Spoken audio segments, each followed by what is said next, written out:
बिहार की जो इतनी दुर्दशा हुई है उसका जिम्मेदार कौन है?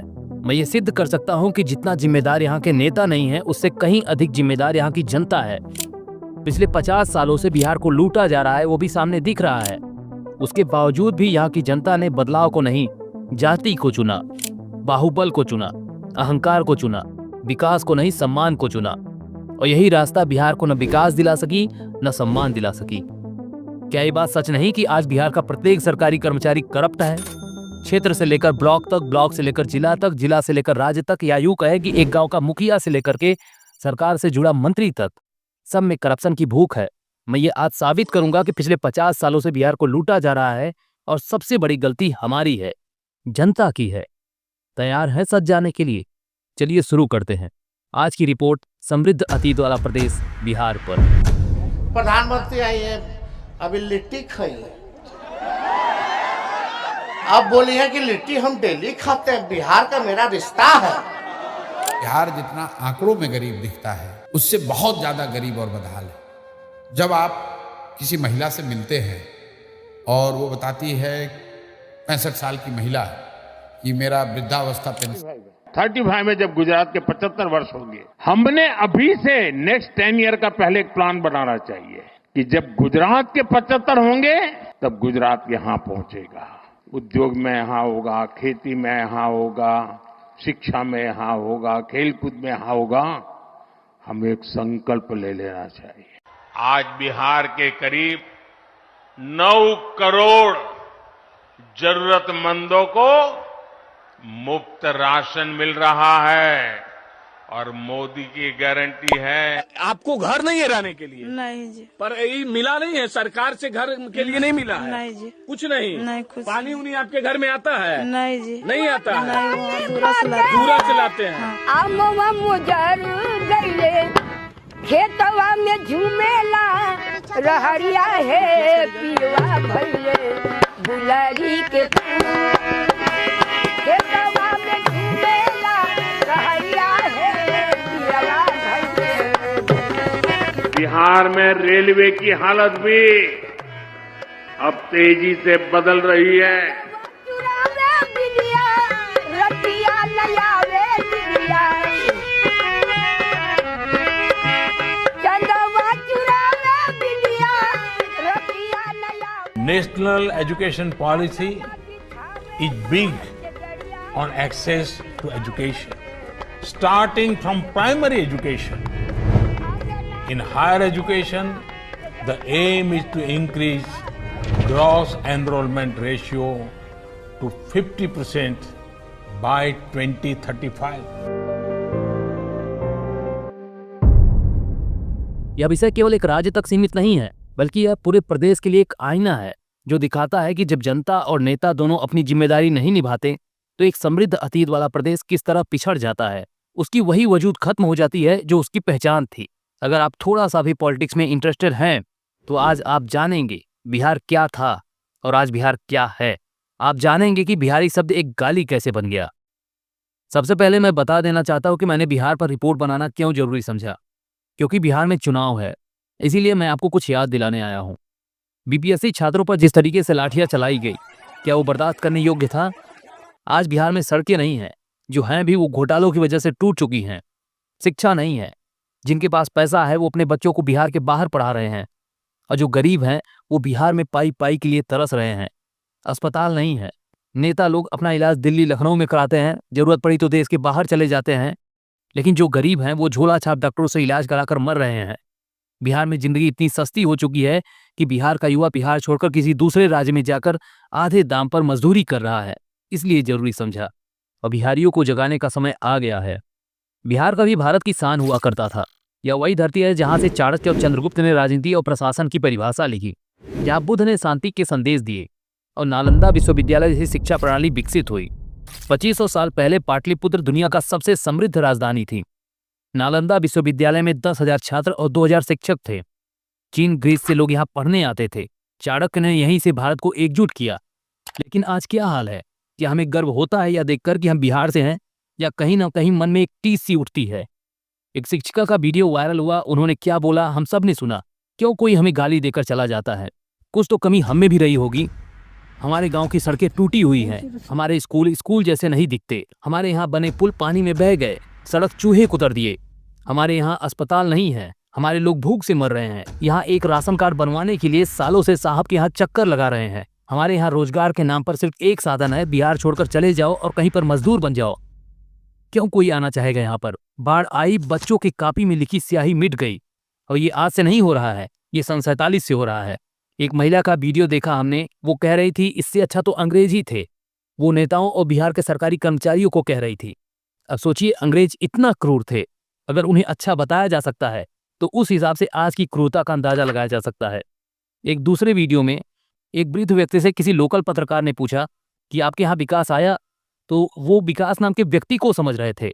इससे अंदाजा ये लगाया जा सकता है कि बिहार को इतना लूटा गया है कि बिहार विकास शब्द की परिभाषा भूल चुका है। 2023 की NCERT रिपोर्ट के अनुसार बिहार के 70% सरकारी स्कूलों में शिक्षक नियमित रूप से नहीं आते। 50% बच्चे 5वीं तक ठीक से पढ़ना नहीं सीख पाते। कभी शिक्षा का केंद्र था बिहार, आज शिक्षक खुद अनपढ़ हैं।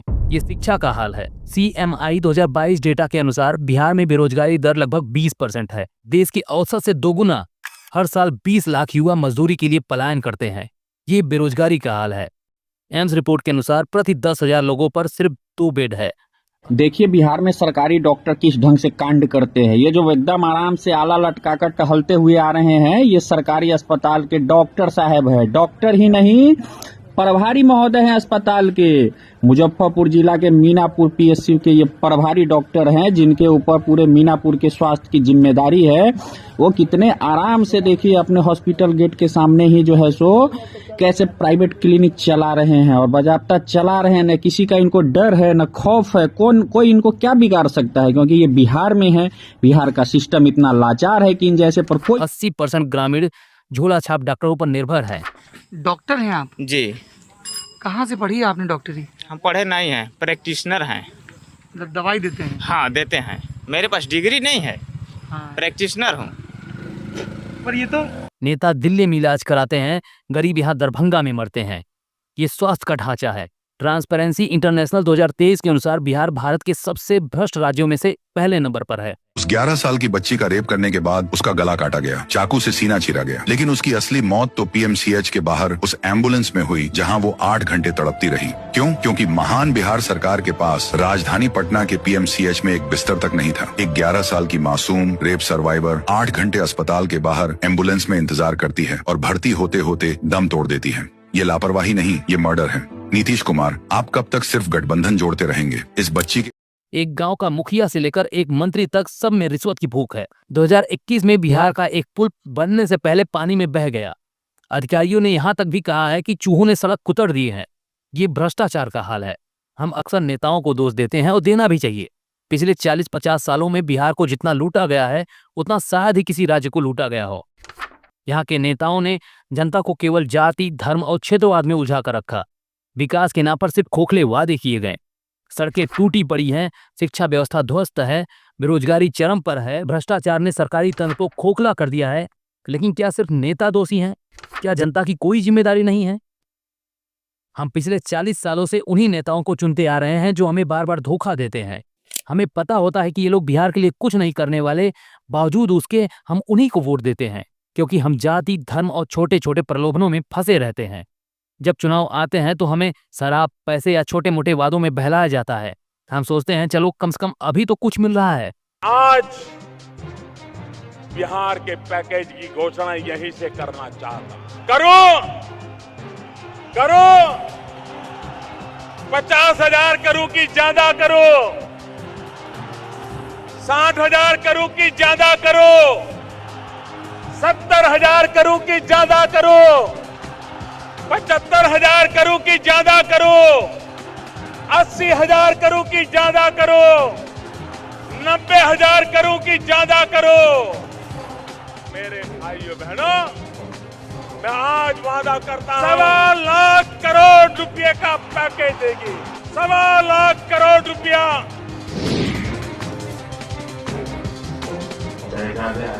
वो आकर के क्या कर रहे हैं? 10,000 करोड़ दिया। अरे जरा पूछो तो, ये 10,000 करोड़। लेकिन यह अभी का लालच हमारे भविष्य को बर्बाद कर रहा है। बिहारी हो इतना तो समझ सकते हो कि बिहार में क्या चल रहा है, बिहार को किसने लूटा। अब जानते हैं कि बिहार की असली समस्याएं क्या हैं। पहला नंबर, शिक्षा का पतन।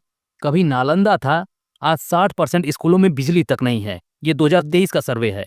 बिहार कभी शिक्षा का केंद्र था, लेकिन आज सरकारी स्कूलों का हालात इतनी खराब है कि शिक्षक खुद अनपढ़ होते हैं। अब कहीं कहीं 3 साल की डिग्री 4 साल या 6 साल में पूरी होती है। दूसरा नंबर, बेरोजगारी। हर तीसरा युवा बेरोजगार है। फैक्ट्रियां नहीं, रोजगार नहीं। हर साल लाखों युवा बिहार से पलायन कर रहे हैं क्योंकि यहाँ नौकरियां नहीं हैं। मांग यही है कि आजीवन मेरा दादा बिहार से बाहर कमाया, मेरा पापा भी कमाया, जब मेरा उम्र आया तो हम भी बिहार से बाहर कमाए। पैदा हुए बिहार में, अब बिहार से बाहर जाएंगे कमाने। कोई गुजराती आता है बिहार में कमाने, लेकिन बिहारी हर स्टेट में जाता है कमाने और गाली बात सुनता है, लाजूता खाता। बताइए कब तक रहेगा। तो आप मुख्यमंत्री बने हैं तो आपसे मांग कर रहे हैं कि बिहार में रोजगार दीजिए, पलायन रोकिए। यही मांग है, आप मांग का कीजिए कि कैसे रोजगार मिलेगा। आपको तो खाली पकड़े से तो फुर्सते नहीं है मोदी। तीसरा नंबर, अपराध। बिहार में आज भी गुंडागर्दी, रंगदारी और अपराध का बोलबाला है। यहाँ आधे से ज्यादा मामले तो जमीनी विवाद के हैं। चौथा नंबर, स्वास्थ्य। गांव में 70% स्वास्थ्य केंद्रों पर डॉक्टर नहीं है। बाढ़ हर साल आती है, बच्चे भूख और बीमारी से मरते हैं। एक आम आदमी के लिए अच्छा इलाज लेना लगभग नामुमकिन सा हो गया है। देखिए बिहार में सरकारी डॉक्टर किस ढंग से कांड करते हैं। ये जो एकदम आराम से आला लटकाकर टहलते हुए आ रहे हैं, ये सरकारी अस्पताल के डॉक्टर साहब है। डॉक्टर ही नहीं, प्रभारी महोदय हैं अस्पताल के। मुजफ्फरपुर जिला के मीनापुर पीएससी के ये प्रभारी डॉक्टर हैं, जिनके ऊपर पूरे मीनापुर के स्वास्थ्य की जिम्मेदारी है। वो कितने आराम से देखिए अपने हॉस्पिटल गेट के सामने ही जो है सो कैसे प्राइवेट क्लिनिक चला रहे हैं और बाजाबता चला रहे हैं। न किसी का इनको डर है, न खौफ है। कोई इनको क्या बिगाड़ सकता है, क्योंकि ये बिहार में है। बिहार का सिस्टम इतना लाचार है कि इन जैसे पर कोई कार्रवाई नहीं करती है। पिछले 1.5 साल 2 साल से ये इस ढंग की कहानी कर रहे हैं, लेकिन कोई देखने सुनने वाला नहीं है। हम लोग पत्रकार वहां पहुंचे तो बाजाबता पुर्जा 300 रुपया का कटवाया, फिर जाके डॉक्टर साहब से दिखवाया, फिर जाके डॉक्टर साहब बड़े बड़े दवा लिख दिए, 10-5 दवा लिख दिए, जांच लिख दिए। बाहर सामने आप देखिए कैसे गरीब लोग हैं जो 300-300 रुपया दे के इनसे इलाज कराते हैं। अब बताइए यही काम ये सरकारी अस्पताल में करते तो कितना अच्छा होता, फ्री में लोगों को इलाज होता। लेकिन ये जनता को लूट रहे हैं। तो यही हाल है बिहार में, न कोई देखने वाला है न कोई सुनने वाला है। अब सवाल यह है कि इन समस्याओं का समाधान क्या है। पहला नंबर, बुद्धिमानी से मतदान करें। जात पात से ऊपर उठकर सिर्फ योग्य उम्मीदवार को वोट दें। दूसरा नंबर, शिक्षा पर जोर दें। अपने बच्चों को शिक्षित करें और शिक्षा के लिए आवाज उठाएं। तीसरा नंबर, भ्रष्टाचार के खिलाफ खड़े हो। हर छोटी बड़ी गड़बड़ी के खिलाफ बोलो, शिकायत करो। रिश्वत मत दो, शिकायत करो। संभव हो तो वीडियो बनाओ, वायरल करो, वो डरेंगे। चौथा नंबर, युवा आगे आए। नई सोच, नई ऊर्जा और ईमानदारी के साथ राजनीति में कदम रखो। अगर क्षमता है, अपने लोगों को इकट्ठा करो, खुद चुनाव लड़ो। ये बहुत कठिन चीज नहीं है और तुम तो बिहारी हो। तमिलनाडु ने शिक्षा चुनी, आज वहां बेरोजगारी दर 4% है। केरल ने स्वास्थ्य चुना, आज वहां हर गांव में अस्पताल है। तो हम क्यों नहीं कर सकते? ये बात निश्चित रूप से जान लेना, बिहार तभी बदलेगा जब बिहारी बदलेगा। मैं फिर से दोहरा रहा हूं, मैं बिहार की बात इसलिए कर रहा हूं क्योंकि चुनाव नजदीक है। ये वही समय है जब नेता हाथ जोड़कर आएंगे, वादे करेंगे, सड़क, स्कूल, नौकरी। लेकिन याद करो 2020 में 10 लाख नौकरियों का वादा किया गया था। कितनी मिली? सिर्फ 1.5 लाख, और उस पर भी प्रश्न चिन्ह है। बाकी कहाँ गए? नेताओं की जेब में। और अब फिर से वही लोग आएंगे। सवाल ये है, क्या बिहार के लोग सिर्फ मजदूर पैदा करने के लिए होते हैं? क्या हम फिर से जाति, शराब और 500 रुपए के नोट में बहक जाएंगे? इतना सस्ता जमीर हो चुका है हमारा। या इस बार सोच समझकर वोट करेंगे? अब फैसला हमें करना है, आपको करना है कि हम अगले 40 साल भी ऐसे बर्बादी में बिताएंगे या बदलाव की ओर कदम बढ़ाएंगे। बिहार को बदलने के लिए सरकार बदलना काफी नहीं है, हमें अपनी सोच भी बदलनी होगी। जिस दिन बिहारी जाग गया, नेता भी सुधर जाएंगे। या यूं कहें कि जिस दिन बिहार की जनता जागरूक हो गई, उस दिन नेता भी सुधरने पर मजबूर हो जाएंगे। अब समय और फैसला दोनों आपके हाथ में है। अगले 40 साल लूट या बर्बादी में बिताएंगे या बदलाव लाएंगे? आप हमें कमेंट में बताओ कि आप बिहार के लिए क्या करोगे, क्योंकि बिहार हमारा है, इसे बचाना भी हमें ही है। बिहार बदलेगा जब बिहारी बदलेगा। बिहार जितना आंकड़ों में गरीब दिखता है, उससे बहुत ज्यादा गरीब और बदहाल है। जब आप किसी महिला से मिलते हैं और वो बताती है, 65 साल की महिला, कि मेरा वृद्धावस्था पेंशन 400 रुपये महीना है, और आप उसकी झोपड़ी में बैठते हैं या उसका जो टीन के शेड का घर है, घर क्या है मतलब एक रहने का आसरा है, तो आप ये विजुलाइज करने की, समझने की कोशिश करते हैं कि इस महंगाई के ज़माने में 400 रुपये में लोग रहते कैसे हैं। उसी में उसको कपड़ा भी पहनना है, उसी में उसको दवा भी लेनी है, उसी में उसको खाना भी खाना है, उसके बच्चे नहीं हैं, उसको बच्चों ने निकाल दिया है।